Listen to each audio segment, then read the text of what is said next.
안녕하십니까, 안홍입니다. 오늘은 코로나 이후의 세계 5대 변화에 대해서 함께 살펴보도록 하겠습니다.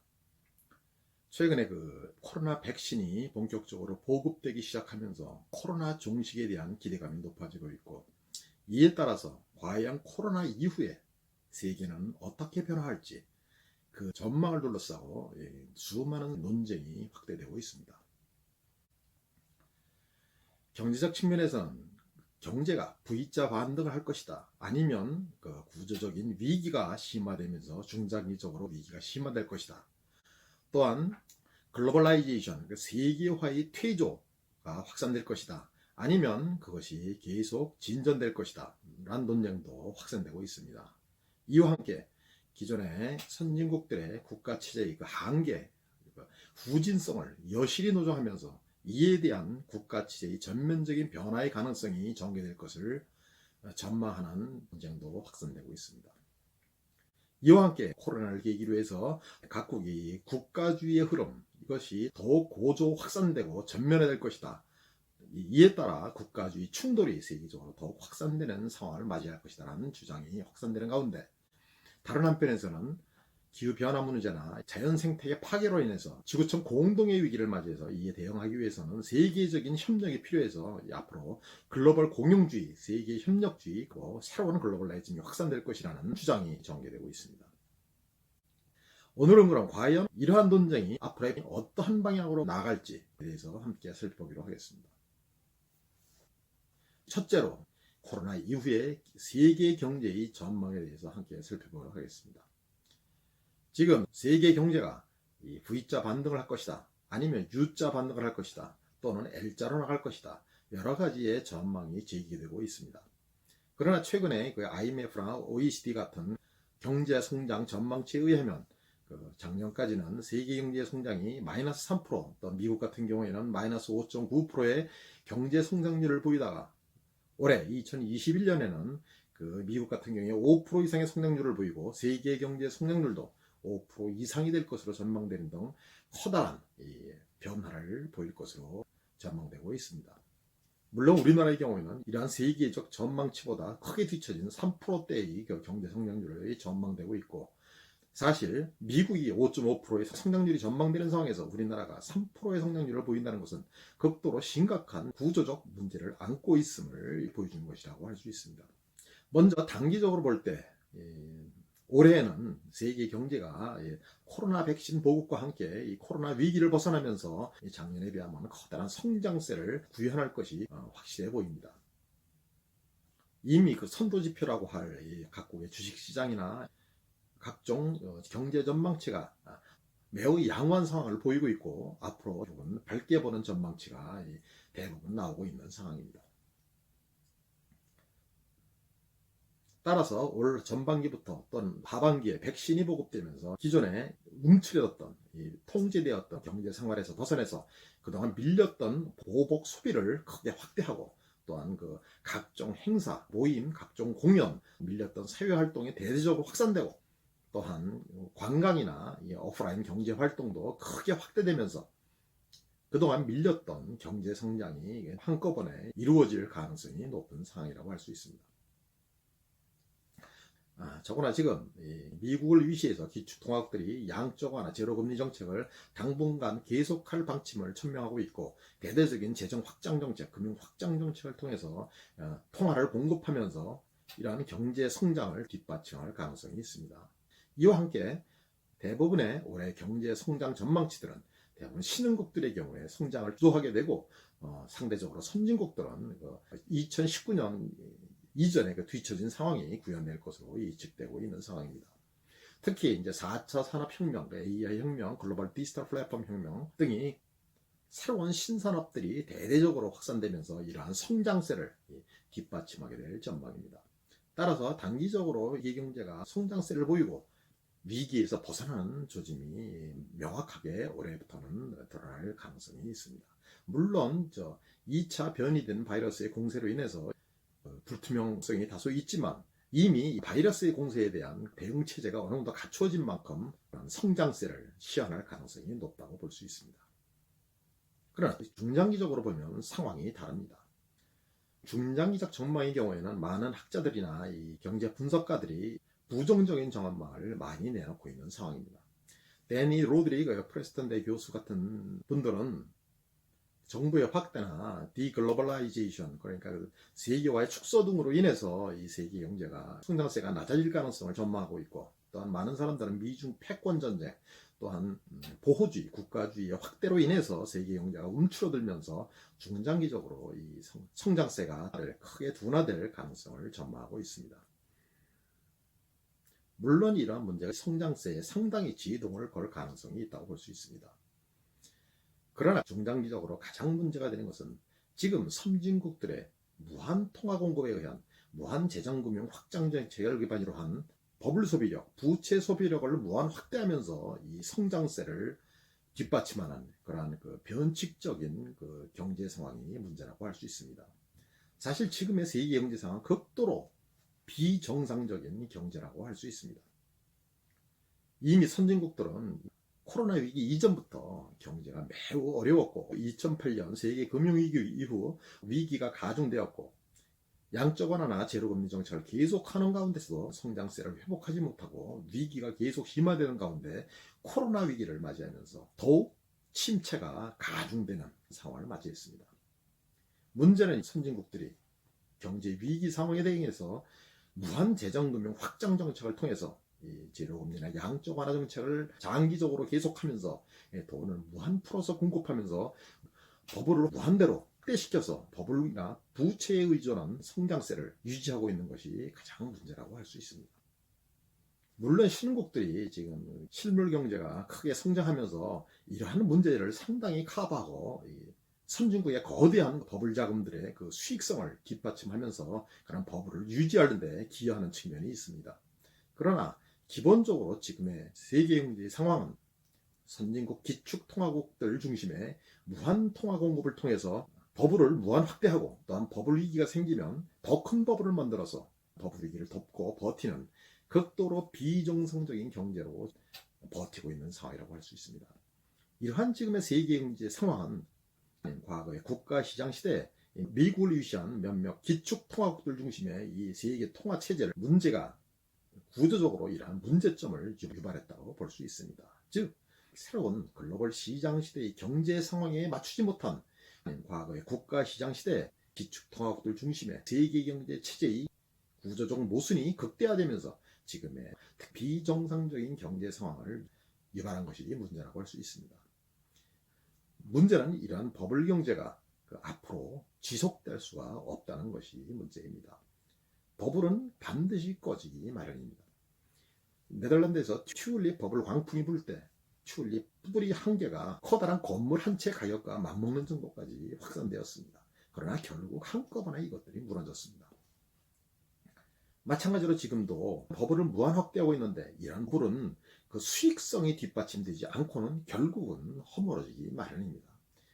버블 자산 가격이 계속 오를 것을 기대하는 기대치에 의해서 이러한 가격이 높아진 것인데, 이러한 기대 전망치가 사라지는 순간 버블 가격은 곤두박질 치는 것이 필연적이기 때문입니다.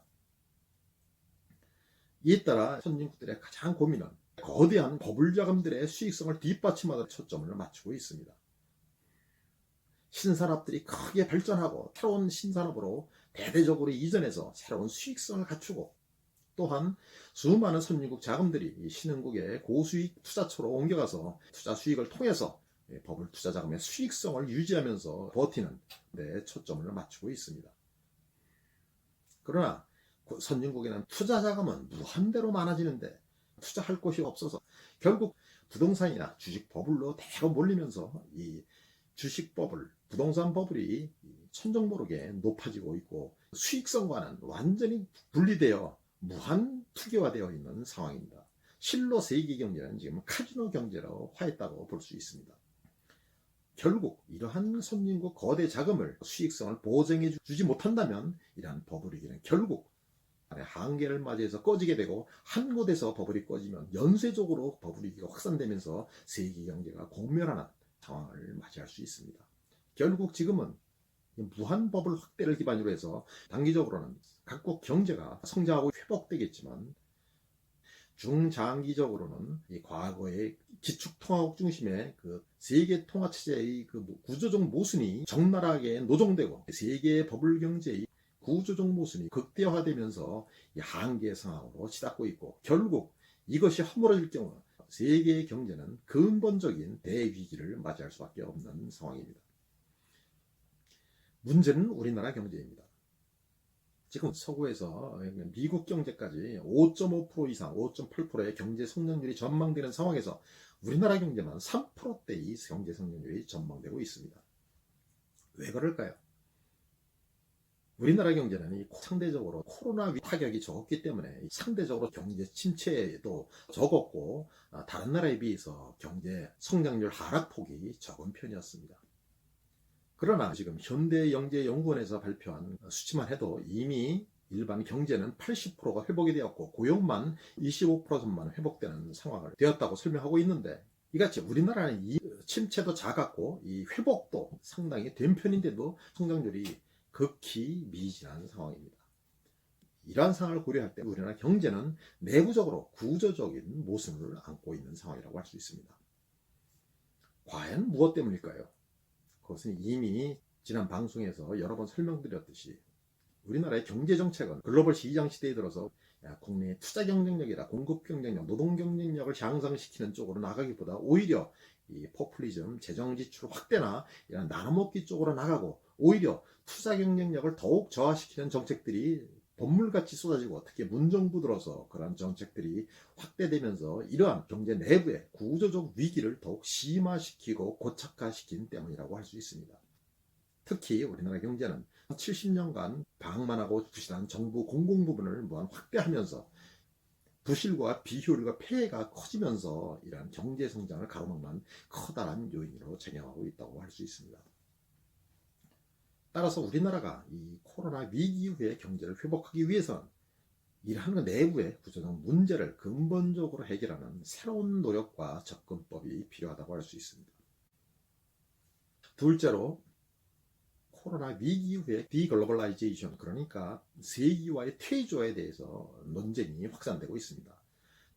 해외 수십억 신흥국들의 초저임 상품과 노동자들과 기업들의 공세로 인해서 선진국들의 위기가 심화되고, 나아가 이번에는 해외에서 코로나 위기로 인해서 국가 경제가 거의 마비 상태에 이르게 되면서 각국 단위에서 정부를 중심으로 해서 이에 대응하게 되었고, 정부의 역할이 확대되고 정부의 권한이 확대되는 상황을 맞이하게 되었습니다. 나아가 이 각국은 글로벌 공급망을 국내로 불러들이고 리쇼링을 확대하고, 또한 국내 노동자를 보호하는 등 각종 보호주의 정책, 국가주의 정책을 추진하면서 코로나 위기 이후에 이런 세계화의 퇴조, 디글로벌라이제이션이 본격화될 것이라고 전망하고 있습니다. 과연 그것은 맞는 생각일까요? 이를 둘러싼 논쟁이 전개되고 있지만 이러한 주장은 많은 허점을 가지고 있습니다. 이를 살펴보기 위해서는 온라인 언택트 경제가 앞으로 더욱 발전할지, 아니면 이번에 일시적으로 이렇게 확산되고 그치게 될 것인지에 대해서 먼저 살펴볼 필요가 있습니다. 그동안 코로나 위기가 확산되자 온라인상 원격 소비, 원격 노동, 재택근무, 원격 교육 같은 온라인 언택트 경제가 크게 발전했습니다. 그러면 코로나 위기가 잦아들게 되면 이제는 모두 다시 직장으로 복귀하고 학교로 복귀하고 소비 생활도 오프라인에서 하게 되면서 과거로 돌아가게 될까요? 그렇게 될 가능성은 높지 않습니다. 대체적으로 학자들이나 분석가들이 견해가 이러한 전망에 대해서는 일치되고 있는 상황입니다. 기본적으로 코로나 위기는 일시적인 것이 아니고 기후변화에 따라서 자연 생태계가 파괴되면서 새로운 신종 코로나 바이러스를 위시해서 조류독감이나 돼지독감 같은 새로운 바이러스들이 줄줄이 출몰하고, 그 출몰하는 빈도수가 점점 더 짧아지고 빨라지고 그 위력은 강화되는 추세를 보이고 있습니다. 따라서 앞으로 코로나 위기는 한 번으로 그치는 것이 아니고 계속 반복될 것이고, 이에 따라 기존의 온라인 언택트 경제 활동은 더욱 확산될 전망입니다. 특히 이번에 강제적으로 온라인 언택트 경제 활동을 경험하게 되면서 그 효용성과 편리함과 유익성을 직접 체험하게 되면서 이를 뒷받침하기 위한 많은 그 기술 발전이 이어질 전망입니다. 기본적으로 디글로벌라이제이션을 전망하는 의견들이 많이 있지만 기존의 글로벌라이제이션이 왜 확산된 것인지를 제대로 이해하지 못한 것이 문제입니다. 과연 기존의 글로벌라이제이션이란 무엇 때문에 확산될 것일까요? 그 핵심은 바로 글로벌 소비의 확산입니다. 즉 국내보다 10분의 1 가격으로 해외에서 더 뛰어난 상품이나 서비스들을 활용하고 더 뛰어난 노동자들을 활용하고 더 뛰어난 투자처를 활용할 수 있게 되면서 이를 활용하는 자들이 살아남고 그러지 못하는 자들이 몰락하는 상황을 맞이했기 때문입니다. 누가 10분의 1 가격에 더 뛰어난 해외 상품을 마다하고 굳이 국내 상품을 쓰겠습니까? 바깥에서 똑같은 것을 10분의 1로 만드는데 누가 굳이 국내 투자처에 투자를 하겠습니까? 그렇게 국내에 투자하거나 국내에 소비하거나 국내 서비스를 활용해서는 글로벌 경쟁 시대에 살아남지 못하게 되면서 결국 글로벌라이제이션은 선택이 아닌 생존의 필수가 된 상황입니다. 결국 글로벌 분업화 안에서 전 세계의 가장 뛰어난 노동자, 기술, 생산요소, 투자처를 글로벌 소싱을 하면서 활용하는 기업들이 살아남고 그러지 못한 기업, 노동자, 국가는 결국 뒤처져 몰락하는 상황을 맞이하게 될 것입니다. 얼마 전까지 사실 코로나 위기로 인해서 중국 중심의 글로벌 공급망이 와해될 것이라는 전망이 있었지만 최근에는 그것이 상당 기간 건재할 것이라는 전망이 확산되고 있는 것도 그 때문입니다. 결국 섣불리 디글로벌라이제이션을 선택하고 국내로 리쇼링을 과다하게 하고 국내 소싱만 확대하는 그러한 접근법을 쓰는 나라나 기업이나 노동자들의 경우에 앞으로 생존이 어려워질 전망입니다. 특히 온라인을 통해서 전 세계의 가장 뛰어난 교육이나 더 뛰어난 직업 교육을 활용하면서 경쟁력을 갖출 수 있게 되면서 결국 온라인 언택트를 이용하는 경제 주체들은 살아남고 그러지 못한 경제 주체는 뒤처져 몰락하는 상황이 확산되면서 결국 온라인 언택트 경제는 앞으로 코로나 이후에도 더 확산될 전망입니다. 특히 온라인 언택트 경제 활동은 그동안 지역 구속 안에서 살아가던 인간을 완전히 지역 구속으로부터 해방시킴으로써 글로벌라이제이션을 더욱 확산시키고 전면화시킬 전망입니다.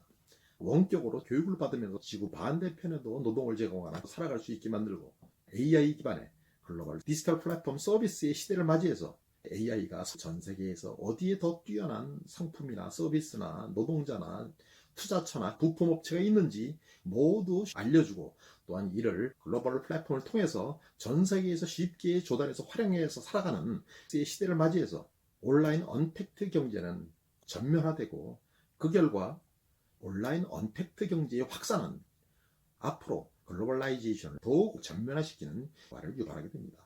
이러한 측면을 고려하지 않고 디글로벌라이제이션 섣불리 말하고 행동하다가는 뒤처져 몰락하는 상황을 맞이하게 될 가능성이 높습니다. 따라서 코로나 위기를 계기로 디글로벌라이제이션을 예측하는 전망치는 일부의 측면만 본 결과라고 할 수 있습니다. 셋째로 코로나 위기를 계기로 해서 각국에서 국가 취재의 전환을 둘러싼 논쟁이 확산될 전망입니다. 이번에 코로나 위기를 계기로 해서 이탈리아나 미국이나 영국이나 이런 선진국들은 그 국가 취재의 모순과 한계가 여실없이 노정되면서 그 후진성을 적나라하게 노출하게 되었습니다. 이탈리아의 경우에 무상 의료체제가 코로나 위기에 대처하는데 극도로 비효율적이고 그리고 피해를 극대화시키는 결과를 유발했습니다.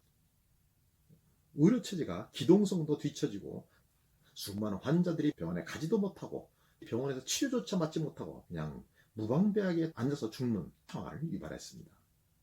미국에서는 의료체제는 세계적으로 가장 발달되어 있지만 그 의료비용은 매우 비싸고 모든 대중에게 제공되지 못하는 나라입니다. 이에 따라 미국에서는 코로나 위기가 확산되자 이러한 의료체제는 무력하게 짝이 없었고 세계에서 가장 많은 환자와 가장 많은 사망자들을 배출한 치욕스러운 결과를 유발하게 되었습니다. 코로나가 무한대로 확산되는데 아무 대응 못하고 사실상 손 놓고 방치하는 상황을 맞이했습니다. 이러한 모습을 보고 선진국들에서는 기존의 국가치제의 문제와 비효율성과 폐해가 적나라하게 노정되면서 코로나 위기 이후에는 이에 대한 새로운 개혁이나 논쟁이 전개될 수밖에 없는 상황입니다.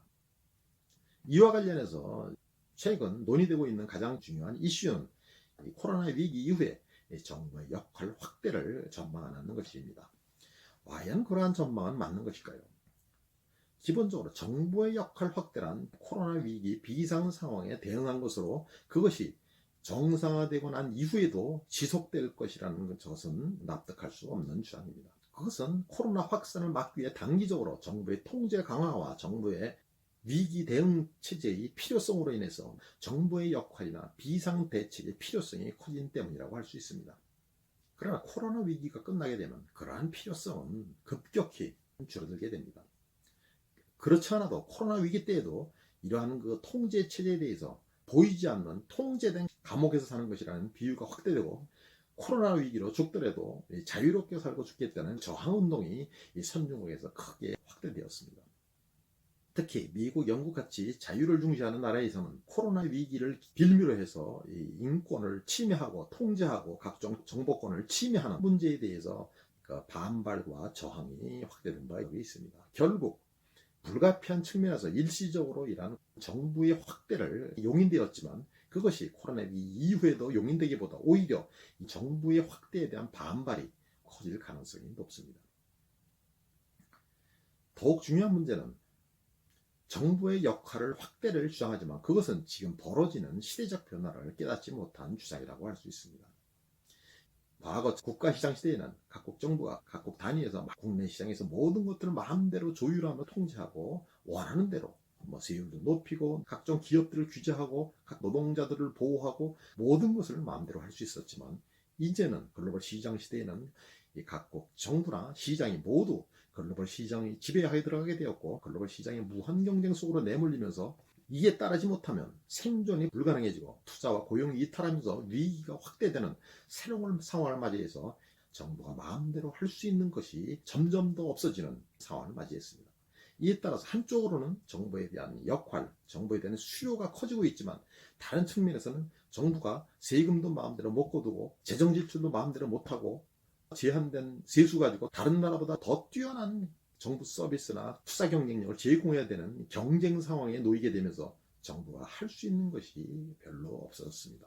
이에 따라서 정부의 역할이 확대되었다고 정부가 마음대로 모든 것을 통제하고 섣불리 함부로 하다가는 그 나라에서 투자나 고용이 이탈하고 결국 그 나라는 대위기를 맞이할 수밖에 없는 상황입니다. 결국 지금 정부의 확대를 논하고 있지만 현실적으로 정부의 확대를 무분별하게 하다가는 그 나라는 결국 글로벌 시장의 응징을 받고 대위기를 맞이하는 것이 필연적이라고 할 수 있습니다. 결국 정부의 확대를 논하는 주장도 단순히 한 측면만 본 것으로 다른 측면의 변화를 함께 고려할 경우 그것이 올바른 전망이 될 가능성은 적은 편입니다. 넷째로, 코로나 이후 국가주의는 더욱 확산되고 전면화되면서 각국 간 국가주의 무한 충돌이 전면화되는 상황을 맞이할 가능성이 높습니다. 그렇지 않아도 그동안 선진국들은 수십억 신국들의 초저임 공세나 상품들의 공세, 기업들의 공세로 인해서 국내 산업과 노동자들의 위기가 확산되면서 이에 대한 저항이 확대되고 국가주의, 보호주의, 극우주의 흐름이 크게 확대되는 바 있습니다. 기본적으로 글로벌 시장 시대에는 글로벌 시장 안에서 각국 간 이 산업, 일자리를 둘러싼 경쟁이 나날이 확산되고 바깥에 신흥국들의 수십억의 공세가 확산되면서 선진국들은 국내의 일자리를 줄줄이 빼앗기고 국내 산업들을 허물어뜨리는 상황을 목도하면서 이에 대항하기 위해서는 이런 바깥의 공세를 적대시하면서 국가주의 노선이나 극우주의 노선으로 공격하며 생존을 도모하는 접근법이 사실상 가장 쉬운 방식이라고 할 수 있습니다. 이에 따라 서구에서는 대부분의 선진국에서 이 극우주의가 확산되고 국가주의, 보호주의가 확산되고 있는 상황입니다.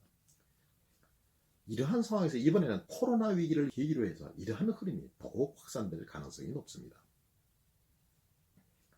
이번에는 중국 등 신흥국에서 새로운 코로나 위기가 전파되면서 국가가 와해 위기를 맞이하면서 국가주의 흐름은 더욱 확산될 가능성이 높습니다. 데니 로드릭 교수는 코로나 이후에 각국은 보편적인 건강보험 체제를 확립하고 외부의 공세로부터 일자리를 보호하고 국내의 공급망을 보호하기 위한 국가주의 흐름이 확산될 것을 전망한 바 있습니다.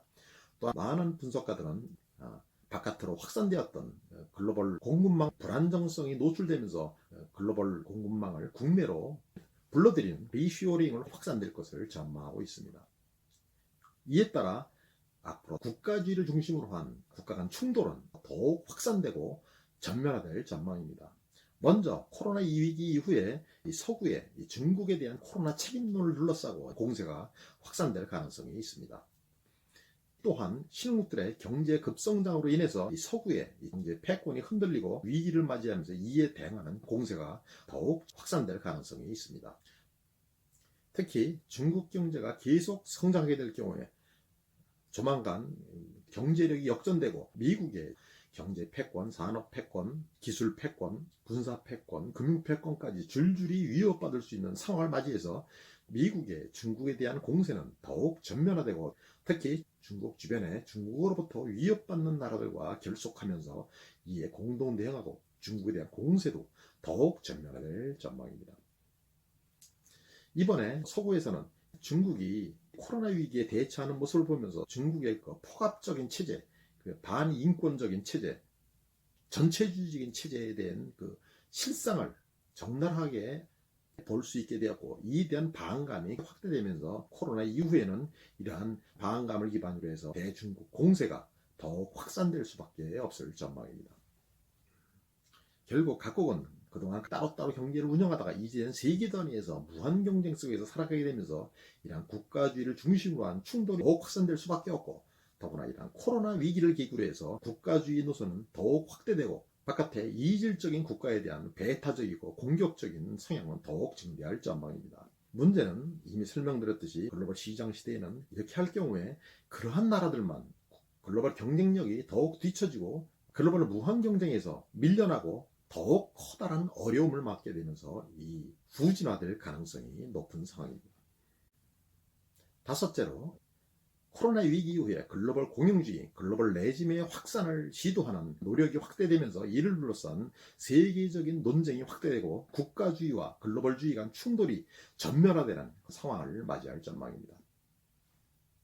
지금 각국이 국가주의 노선으로 나가고 있지만 사실 지금같이 하나의 글로벌 시장 안에서 살아가게 된 상황에서 또한 하나의 지구촌 기후변화 위기 안에서 또한 각종 바이러스 위기가 계속 확산되는 상황에 대응하기 위해서는 세계 공동의 협력이 필수적이라고 할 수 있습니다. 그러나 거꾸로 각국이 따로따로 자신만 살겠다고 자국의 이익만, 국가의 이익만 추구하며 자신의 국가 공동체만 살자는 그런 방식으로 대응해서는 결국 공멸이 불가피한 상황입니다. 그동안 잠자던 수십억 개의 후진국의 노동자들은 이제 나도 잘 살아보겠다. 나도 자동차를 타고 살아보겠다. 나도 좋은 집에서 좋은 소비 생활을 하며 살아보겠다고 모두 나서는 상황이 되었습니다. 이러한 상황을 지구촌의 자연 환경은 도저히 감당할 수가 없는 상황입니다. 그러나 그렇다고 해서 후진국들만 차단시키고 너희는 그냥 후진국 생활을 계속하라고 요구하는 것은 선진국이 자신만 먼저 성장하고 후진국에 성장하지 못하도록 사다리를 치워버리는 장하준 교수의 사다리 치우기 결과를 유발할 뿐이며 결국 이를 후진국들은 결코 납득할 수가 없을 것입니다.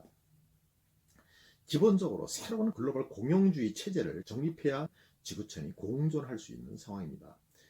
기후변화 문제도 그렇고 바이러스에 대한 대응 문제도 그렇고 세계 경제가 글로벌 무한경쟁이 격화되면서 양극화가 심화되고 무한경쟁의 고통이 확산되는 이러한 문제를 해결하기 위해서는 세계 공동의 협력이 필수적이라고 할 수 있습니다. 이에 따라 코로나 위기 이후에 기후변화 문제나 코로나 위기 같은 문제들을 중심으로 해서 새로운 세계적 협력이 크게 확산되는 변화가 필연적이라고 할 수 있습니다.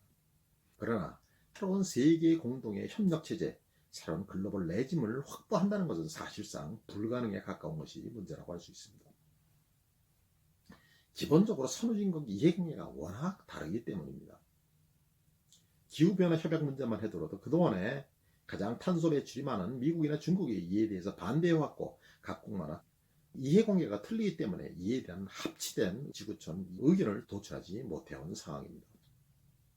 또한 수십억 후진국들 노동자들 보고 이들이 계속 세계 산업화에 뛰어들어서 계속 산업 발전에 나서고 새로운 경제 급성장을 이루고 수많은 산업 폐기물을 배출하고 쓰레기를 배출하고 지구촌 환경을 완전히 파괴하는 그러한 변화는 사실상 불가피한 상황이라고 할 수 있습니다. 그러나 이들을 막을 수가 없는 상황입니다.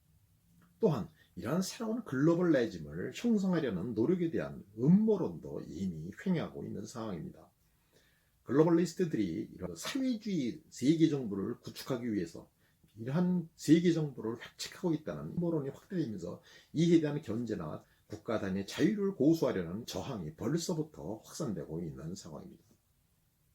가장 문제는 이러한 세계 단위의 문제들을 해결하기 위해서는 세계 단위에서 강력한 글로벌리즘, 세계 정부 체제를 구축해야 되는데 전 세계에 이질적이고 서로 문화도 틀리고 사고방식도 틀리고 가치나 법제가 틀린 수많은 국가들을 하나의 글로벌리즘으로 통제한다는 것은 사실상 불가능하고, 그렇게 하려면 무한대의 강력한 통제 체제를 세계 단위에서 구축하는 것이 필수적입니다.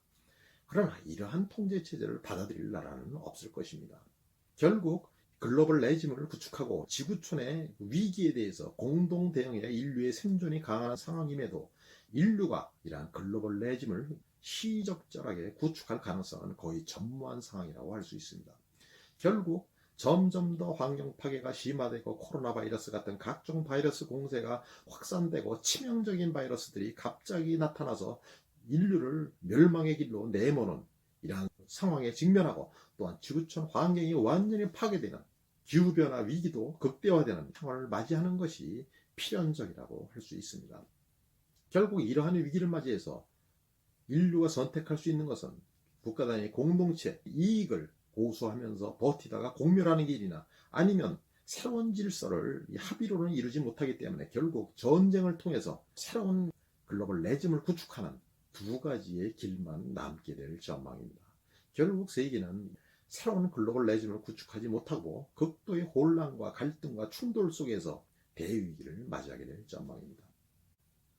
결국 이번에 코로나 위기는 단순히 한 번의 바이러스 공세로 그치지 않고 새로운 세계의 경제나 세계 체제나 국가 체제나 새로운 인간의 생활 양식으로의 전면적인 변화를 유도하는 하나의 전환점이 될 전망이며, 이후에 인류는 생존을 위한 새로운 시험대 위에 서게 될 전망입니다.